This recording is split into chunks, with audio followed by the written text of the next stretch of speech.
Guys, for today's video, meron tayong pag-uusapan na online lending app na up to 60,000 pesos daw ang pwedeng ma-loan. O, di ba? 60,000 daw with just one valid ID. Pwede pala yun. Alam niyo yung mga online lending apps na na-review na natin before na medyo, hindi naman pala 6 months, hindi naman pala 7 days lang pala, tapos sabi 20,000, pero 1,000 lang pala. Yung mga ganung lending app. Ganito rin kaya itong si Peso Mall. Nakita ko kasi to sa Play Store nung nagtitingin-tingin ako, nagre-research ako. Sabi ko ang ganda ng graphics. So kaya napatingin ako dun sa app niya talaga. So, ang kailangan nating malaman is una, okay ba ang interest rate na ito? Pangalawa, sumusunod ba to dun sa memorandum ni SEC MC18 yung about fair collection practices? And pangatlo, ina-advertise niya ba ng tama yung details ng loan? Like, pinapakita ba nito yung per annum? Etc.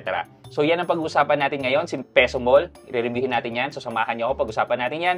Sit back and let's discuss. Coming right up.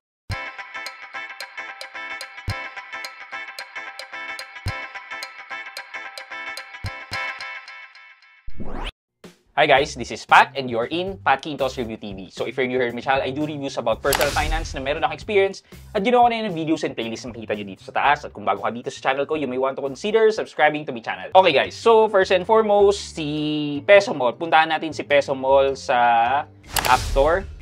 Sinearch ko rin si Peso Mall sa Google. Wala akong nakita sa Play Store. Hindi ko alam kung bakit tinanggal na.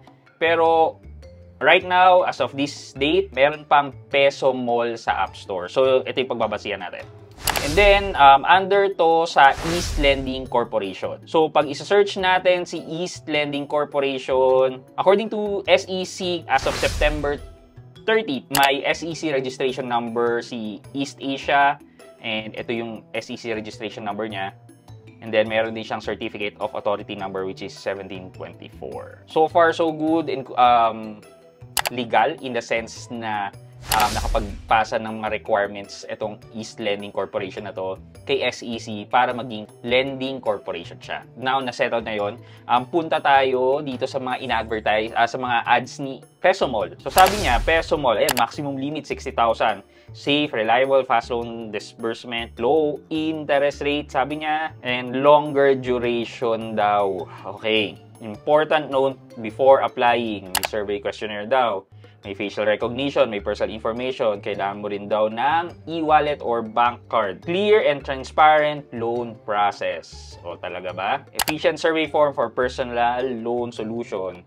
So, example, your years of professional experience, etc., etc., etc. And then, magkakaroon ka ng face verification, and then, after mo makapag-apply daw, ito yung where you can track the progress of your application. Okay, so sabi niya, Peso Mall introduction, loan range from 2,000 pesos to 60,000 pesos. So, minimum daw ng 2,000 yung pwede mong ma-loan. Choose the appropriate amount based on personal need. Loan term, offer terms range from 91 days to 180 days. Ensuring sufficient time for flexible repayment. Ito, annual interest rate. O buti naman, nagpapakita sila ng annual interest rate. So, di ba, sabi ko sa inyo, isa sa requirement ng Truth in Lending app is ipakita ang annual interest rate. O, check na daw siya. Sabi niya, competitive rates between 18% and 30% to meet your financial needs. Yun lang, pinapakita nga niya, pero totoo ba na 18% or 30%? O merong loophole? Other fees, guarantee transparency with no hidden fees, only payment of explicitly listed interest. Okay. So, si East Asia Lending Corporation ay makikita nyo sa Province of Aklan, Western Visayas. So, nasa Visayas pala tong si East Lending Corporation. Computein natin yung pinaka mababang interest rate niya. Sabi niya, sa 2,000 pesos daw, ang interest rate niya per annum ay 30%. So, i-max na lang natin 30%. So, times 0.3. So, that's 600 pesos. Per annum to i-divide natin, let's say, 91 days. So, 600 divided by 365 days. So, 1 peso and 64 cents lang daw ang interest niya per day. Ang baba, di ba? Sa 2,000. Multiply natin to by 91 days. So, ang interest mula sa 91 days sa 2,000 pesos ay 149.59 pesos, which is napakaganda, di ba? Napakaganda. Pero hindi pa rin ako naniniwala. So now na nakuha na natin yung mga sinasabi nilang facts daw and what should be the interest. Punta na tayo sa calculation ni Pesomol. So dito, pinapakita na 0 pesos ang interest. O di ba? Parang na-circumvent nila yung sinasabi nila dito na annual interest rate kasi nga mas lower pa siya 18%. So more or less tama naman daw yung sinasabi nila kasi 0. Pero nilagay sa service fee. Parang di ba? Ganun din yun eh. Kung i-calculate natin itong 1,140 divided by 3,000, lalabas na 38% yung 1,140 na kinalta. So, ang makuha mo na dito ay 62%. And guys, nakalagay dito, ang repayment date mo daw ay for 2 periods. So, one is after 7 days. And the other is after a month, almost a month. Another thing na na-circumvent nila, yung longer period terms na in-advertise nila. Pero technically, kung iisipin mo, 7 days lang siya. Okay. And ang ibabalik mo sa 7 days ay 2,970. Kung i-calculate natin yan, ang nakuha mo lang ay 1,860. Tapos i-minus natin 2,970. Ang interest mo na babayaran ay 1,110. Plus may 30 pesos ka pa doon. So 1,140. So ganun nga, yun nga yung service charge. 0.38 na sinasabi kanina, i-divide natin to by 7 days. Lumalabas na 5.42% or 5.43% ang interest. Yung service charge yan talaga yung interest. Pero gusto ko lang malaman, paano kung interest yung 5.42% per day? 5.42% times 365 days, lumalabas na 1,978% ang APR or annual percentage rate niya. Kung interest yun. Okay? Lilinawin ko kung interest rate yun. Pero hindi nga daw siya interest kasi service charge daw siya. So, hindi daw natin siya i-multiply ng per annum. Anyway, ako hindi nila ako maluloko pero marami dyan for sure ang maluloko nila. And siguro when it comes to SEC na, pag-circumvent nila, sasabihin nila 0% naman ang interest nila at hindi 1,978. Anyway, let's move on na dun sa rating naman nila. Sa App Store, meron siyang 4.7 na rating at 5,000k reviews. Tingnan natin, see all natin yan. Sabi dito, do not try this app. Agent is not polite. This is my first time using the app and though this could help me but 2 days before my due date, agent keeps on calling me and reminding me to pay. On the day of the due date, they have been sending harsh text message. They also posting pics online which is against the law. Red flag. Again, Madam Kikay, kung gusto mo pwede ka mag-complain kay SEC. Using this link. Siguro itong mga 5-star, kailangan mo nang mag-rate before kang ma-approve ng loan. Don't try this app, high interest, nangaharas sa text kahit di pa due date. Di ba? Will change after approval. Pero, 5-star, gusto ko to.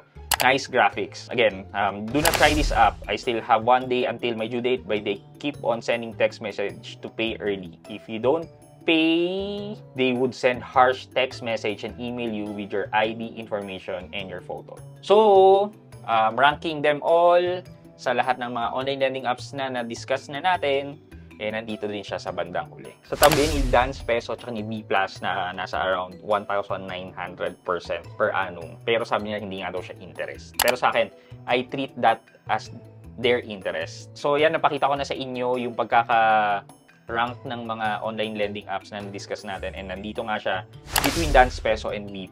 Okay. So, kayo na mag-decide guys kung pasok ba sa inyo si Pesomol or not, pero napakita ko na sa inyo how high the service charge daw nila, and if you try to calculate that as their interest, nasa 1,900% ang interest. And then 7 days lang talaga kasi yung chunks ng binayaran mo nandun sa 7 days instead of hati, di ba?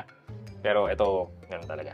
Anyway, for our question of the day, kung ikaw yung nasa kalagayan ng mga nangutang dito kay Pesomol and yung service na nakuha mo, like the, yun nga, harsh text message daw and posting ng mga picture mo online, may lakas na loob ka pa bang mag-file ng complaint kay SEC o parang sige na lang, bayaran mo na lang para matapos? At bakit?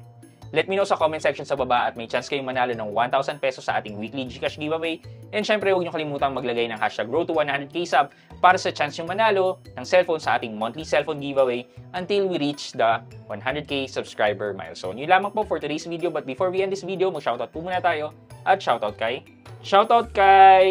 at Anthony_Gab. Sabi niya, hashtag RoadTo100k sub. Sana mapili mo ako, sir, new subscriber mo ako simula nang nanood ako sa vlog mo. Na pag-isip-isip ako mag-ipon na. Oh, good for you, sir. At Anthony Gab, maraming salamat po at nakakatulong naman sa inyo yung mga videos na ginagawa ko. Thank you so much po sa panonood. I hope you can like this video, leave a thumbs up, and if not, wala nang problema dyan. But continue to support me by subscribing to my channel by clicking the subscribe button and also the bell button sa tabi ng subscribe para makareceive kayo ng latest notification sa lahat ng upload ko. Again guys, this is Pat Quinto and you're in Pat Quinto's Review TV. Bye-bye!